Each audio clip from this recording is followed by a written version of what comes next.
नमस्कार, capital TV देख रहे हैं आप। मैं हूं आपके साथ पूजा।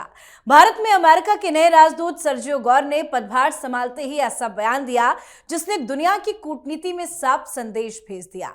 अमेरिका ने माना कि अमेरिका के लिए भारत से ज्यादा अहम कोई और देश नहीं। ट्रेड डील को लेकर भी सर्जियो गौर ने बड़ा अपडेट दिया।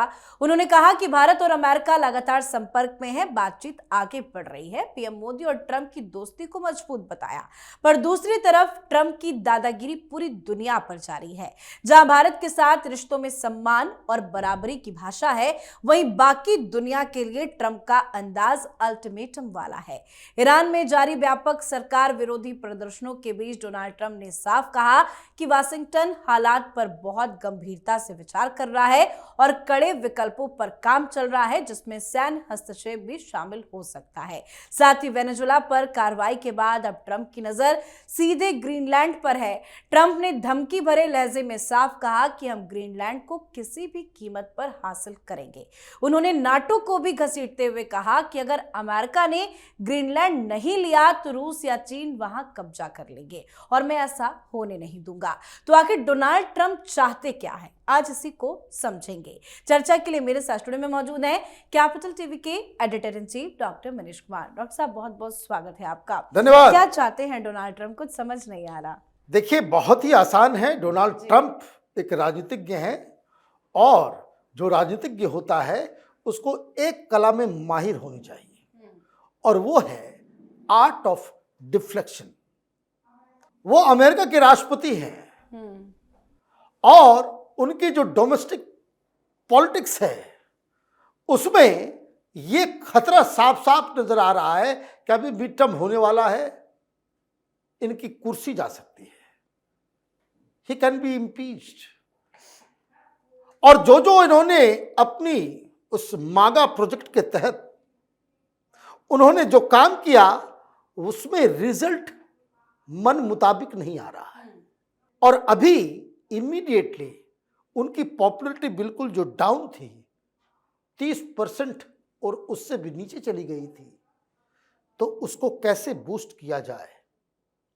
और बूस्ट करना इसलिए भी जरूरी पड़ गया क्योंकि बीच में 3-4 घटनाएं हो गई।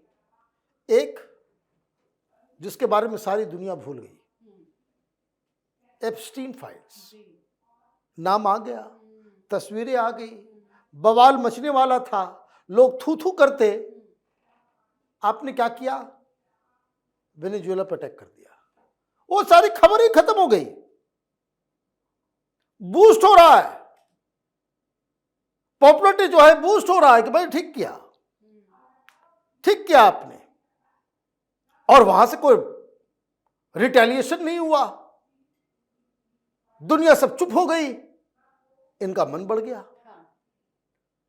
दूसरी समस्या, ऑन ऑल इकोनॉमिक इंडिकेटर्स कंपनियां छोड़ के भाग रही है। अमेरिका में कंपनियां बंद हो रही हैं। लोग जो कुछ भी थोड़ा बहुत जो था, बहुत सारी आईटी कंपनीज, वो अब देखिएगा इंडिया भाग के आने वाले सब लोग। जिस तरीके से वीजा, जिस तरीके से ये, आप इस्लाम से लड़ नहीं पाए, टेररिस्टों से लड़ नहीं पाए, इमिग्रेशन के ऊपर आपने तमाशा किया। टेक्निकली न्यूयॉर्क में आप हार गए, वहां ममदानी जीत गया। मतलब लोग आपसे नाराज हैं। वहां आप देखिए कि बीच सड़क पे टाइम्स स्क्वायर के ऊपर जो है वहां पे नमाज पढ़ा जा रहा है, ये कुछ नहीं कर पा रहे हैं। तो आप देखिए कि जिन चीजों के लिए आपको वोट दिया गया, आप फेल हो रहे हैं। अब एक और टंटा, ये टैरिफ के जरिए जो है वो आपने पूरी दुनिया में बवाल मचाया। इंडिया के साथ वही टैरिफ की वजह से ही तो सारा कहानी उल्टा हुआ। और दूसरा, ऑपरेशन सिंदूर के दौरान हमने रुकवा दी। तो आप जो है पाकिस्तान के बाप बन जाओ, कोई दिक्कत नहीं है, हिंदुस्तान के साथ कोशिश मत करना। तो आपने ये सारा काम किस लिए किया? अभी फ्राइडे को आने वाला है रिजल्ट, इसी फ्राइडे को आता, लेकिन सुप्रीम कोर्ट में वो किसी तरीके से इसे रोक दिया गया। लेकिन तमाम आर्टिकल्स वगैरह देख करके जो लीगल लिमिनरीज हैं, जो वहाँ पे एक्सपर्ट्स हैं, वो लोग यही कह रहे हैं कि जिस इमरजेंसी पावर के तहत डोनाल्ड ट्रंप ने टैरिफ लगाए वो सुप्रीम कोर्ट से खारिज हो जाएगा। एक और मुसीबत आ जाएगी। और मैं आपको बता दे रहा हूं कि जिस दिन सुप्रीम कोर्ट से ये खारिज हुआ, आप देखोगे ग्रीनलैंड पे अटैक कर देगा। यही art of deflection. Epstein file आया, उसमें नाम फंस रहे हैं लगातार। अभी क्या चर्चा चल रही थी कि उसके साथ वो है तो वो है। अब आप आ गए वेनेजुएला के ऊपर। अब जब टैरिफ के ऊपर इनको झटका लगेगा सुप्रीम कोर्ट से, आप ग्रीनलैंड का मामला उठा दोगे। अब आप किस लिए कर रहे हो और क्यों ये अचानक से इंडिया में बदलाव आया है? अभी तक तो 2 दिन पहले तक कॉमर्स सेक्रेटरी कह रहा था डोनाल्ड ट्रंप का कि भाई कोई बातचीत नहीं, खत्म, India has missed the train. क्या इंटरव्यू दे रहा था, क्या हमने मौका दिया? फिर उसके बाद वो फोन कर रहे हैं कि भाई हम फिर से बात कर लेंगे। No, India has missed the train. अब 500% लगाएंगे। लगाओ भाई, तुम 50 लगाओ, 500 लगाओ, 5000 लगा दो, टू हेल विथ यू। कोई फर्क नहीं पड़ने वाला हिंदुस्तान को। लेकिन अचानक से जो है छुई मुई की तरह क्यों आ गया अचानक से? इसका कारण समझ लीजिए। आप ग्रीनलैंड लेना चाहते हो, किस लिए? वो इसलिए लेना चाह रहे हो क्योंकि आप अमेरिका की जनता को बता रहे को देखो, अगर हम नहीं लिए तो रूस और चीन आ जाएगा, वो अटैक कर देगा, वो वहां पे अपना बेस बना लेगा। We don't want China and Russia in our neighbourhood. This is the basic logic. हमने पहले भी ऑफर किया था।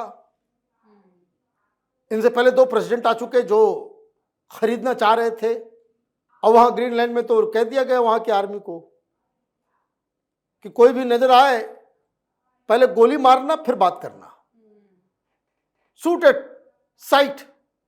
तो वो वहां पे विरोध चल रहा है। अब कहानी समझिए, एक बड़ी इनसाइड स्टोरी जो है, कुछ व्हाइट हाउस के अंदर की खबर लेकर के आने वाले पत्रकारों के द्वारा रिपोर्ट की गई है। ये कल तक लोगों तक आएगा। पुतिन ने अभी तक कुछ नहीं कहा है ग्रीनलैंड के ऊपर। कारण यह है कि पुतिन भी चाहते हैं कि अमेरिका को ग्रीनलैंड दे दो। क्यों? जो लोग बहुत ही डीप पॉलिटिकल नैरेटिव को समझते हैं, पॉलिटिक्स को जानते हैं, वो ये कह रहे हैं कि पुतिन और ट्रंप का एक कॉमन एनिमी है, और वो कॉमन एनिमी है लिबरल यूरोप, ये चाइना के दलाल सब। अब बात समझिए, तो ये जो ग्रीनलैंड के अंदर कौन बोला? चाइना बोल रहा है। ग्रीनलैंड के ऊपर चाइना का बयान आ रहा है कि ये इंटरनेशनल लॉ का ये है, हम उसको बर्दाश्त नहीं करेंगे, ये बहुत गलत हो रहा है। माओ ने कहा था कि भाई हम लोग किसी के इंटरनेशनल बॉर्डर, ये तमाम चीजें अभी उनको भगाया गया है वेनेजुएला से, इसलिए पुतिन भी ने कुछ नहीं कहा।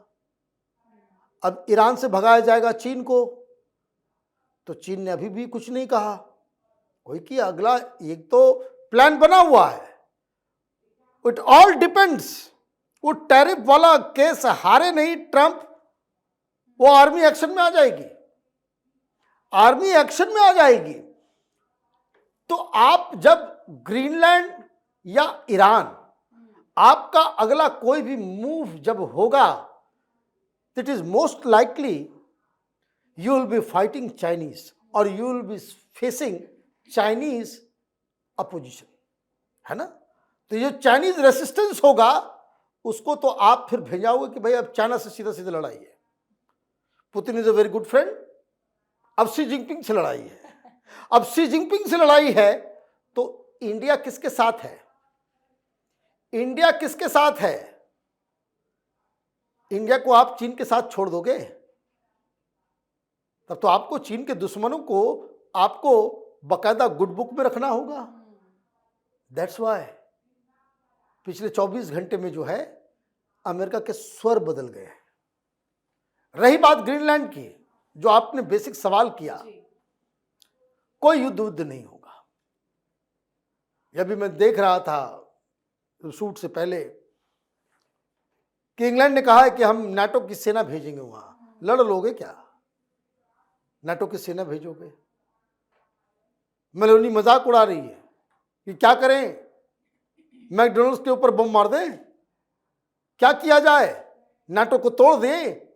ध्यान से आप ट्रंप की बात को सुनिए। उन्होंने क्या कहा? वन वे और द अदर, किसी भी तरीके से हम कब्जा करेंगे। तो कब्जा करने के लिए तो एन नंबर ऑफ तरीके हैं। Why you want to be there? Security, वहां पे आप अपना बेस बनाना चाहते हैं, वो ऑलरेडी एक छोटा सा बेस है वहां पे, 100-150 अमेरिकन ट्रूप्स है वहां पे। आप और ज्यादा वहां जाकर के रख दोगे, वो तो बकायदा लीगल है। आप वहां से 10,000 ट्रूप जो है वहां ग्रीनलैंड में उतार दोगे और कहोगे हो गया कब्जा। और ये कब्जा नहीं है, ये ऑलरेडी एक जगह पे वहां पे 100 के आसपास मिलिट्री बेस है और वो लीगल है। सेकेंड वर्ल्ड वॉर के बाद से ही वहां पे है। तो एक तो वो, दूसरा कारण कि भाई रूट के ऊपर आपको कब्जा चाहिए। ये आर्किटेक्ट जैसे पिघलता है तो वो जो रूट है उस पर आपको एक्सेस चाहिए, ताकि आप जो है आप वहां पे ये चाहते हो कि भाई कोई भी चाइनीज और रशियन मिसाइल आएगा तो वो ग्रीनलैंड के ऊपर से ही आएगा। उसको रोकने के लिए आप वहां पे ये चाहिए, आपको एयर डिफेंस सिस्टम चाहिए। These are the things. और दूसरा, आप वहां पे रेयर अर्थ मटेरियल्स हैं अनटैप्ड, वो बहुत ही ज्यादा परसेंटेज, कोई 8-9% of those rare earth materials जो है वो ग्रीनलैंड में पाया जाता है। ठीक, अब आप ये बता दो कि ये सब करने के लिए एनेक्स करने की जरूरत है क्या? कब्जा करने की आवश्यकता नहीं। आर्मी आप वैसे भी भेज ही सकते हो। आप वहां पे ये कह सकते हो कि भाई ऐसा है कि आपकी सिक्योरिटी हमारी, लेट्स निगोशिएट। आप जो है हमें अच्छा डील दीजिए, आपको भी अच्छा डील दे रहे हैं कि इतने पैसे देंगे और रेयर अर्थ मटेरियल जिसके लिए आप जा रहे हो, जो पेट्रोलियम है, जो वहां पे कॉपर है, जिंक है, और भी तरह तरह के जो मटेरियल्स है, उसका जो खर्च, उसको निकालने का जो है वो करार हमारे साथ कर लो। वो चाइना ना घुसे, एक्सक्लूसिव राइट हमें दे दो। ये तो निगोशिएट किया जा सकता है, इसमें कोई इशू है क्या?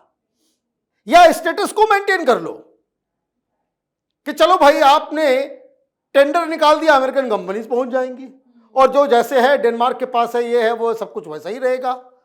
तो कहने का मतलब है कि डेनमार्क या ग्रीनलैंड या कोई और जगह, भाई जबरदस्ती तो आप वेनेजुएला में घुस गए, वो तो इतना बड़ा मुल्क है, यहां तो 60,000-70,000 आदमी पूरे ग्रीनलैंड में रहता है, पूरे ग्रीनलैंड में। वो तो कोई बस एरिया बड़ा है लेकिन लोग तो कम है। और ये चीज जो है कि उन्होंने जो काम बड़े आसानी से हो सकता है, बड़ी आसानी से हो सकता है, आप डील मेकर हो, लेकिन एनेक्स करना, कब्जा करना, इस तरह की बातें, वो बस इसलिए कि जो डोमेस्टिक जो प्रॉब्लम जो फेस कर रहा है डोनाल्ड ट्रंप और उसके लोग, वहां का एडमिनिस्ट्रेशन, जो पॉपुलरिटी जो है, अभी देखिए क्या हो गया, एक नो आइस जो है, एंटी आइस वर्कर को गोली मार दिया, अभी उसी में प्रोटेस्ट चल रहा है पूरे देश भर में। कोई खबर आप देख रहे हो? नहीं। हर शहर में बवाल मचा हुआ है। क्यों मचा हुआ है? कि भाई वो दिन दहाड़े वो ऑन कैमरा वो उसको गोली मार दी महिला को, वहां के सिक्योरिटी ऑफिसर्स ने। तो ये जो सारी चीजें हैं, ये आधा से ज्यादा 90% डोनाल्ड ट्रंप का जो बयान है, जो व्यवहार है, ये बेसिकली डोमेस्टिक ऑडियंस के लिए है। वो बाकायदा अमेरिका की जो इंटरनल पॉलिटिक्स है उसको वो साधने के लिए इस तरह की बातें कर रहे हैं। और जैसे ही कोई ट्रबल बढ़ेगा, जैसे ही पॉपुलरिटी डाउन होगी या फिर कोई सुप्रीम कोर्ट से गलत फैसला आ गया या कहीं पार्टीज जो है छोड़ के लोग जाएंगे, इनको लगेगा कि भाई जो है हम जो मिड टर्म में जो है हमें बहुत नुकसान पहुंचने वाला है, तो वॉर, तो अटैक, यही डोनाल्ड ट्रंप करना चाह रहे हैं। जी, बहुत बहुत धन्यवाद सर समझाने के लिए। धन्यवाद। तो मेक अमेरिका ग्रेट अगेन का नारा डोनाल्ड ट्रंप के दूसरे टर्म में अलग ढंग से आकार ले रहा है। अमेरिकी फोर्स ने हाल में सैन्य ऑपरेशन चलाते हुए वेनेजुएला की लीडरशिप को कब्जे में ले लिया ताकि वहां के संस्थानों को हथिया सके। अब वॉशिंगटन की नजर ग्रीनलैंड पर है। ट्रंप पहले भी इसे खरीदने की बात कर चुके हैं, लेकिन इस बार उनकी टोन काफी अलग है। तो ट्रंप की ग्रीनलैंड पर नजर, ईरान को वार्निंग, रूस चीन की नाराजगी, ये सब मिलाकर दुनिया में टेंशन जरूर बढ़ रहा है। अब देखते हैं ट्रंप की ये दादागिरी कहां तक जाती है। तो आप भी अपनी राय कमेंट करके लिखिएगा। देखते रहिए कैपिटल टीवी। नमस्कार।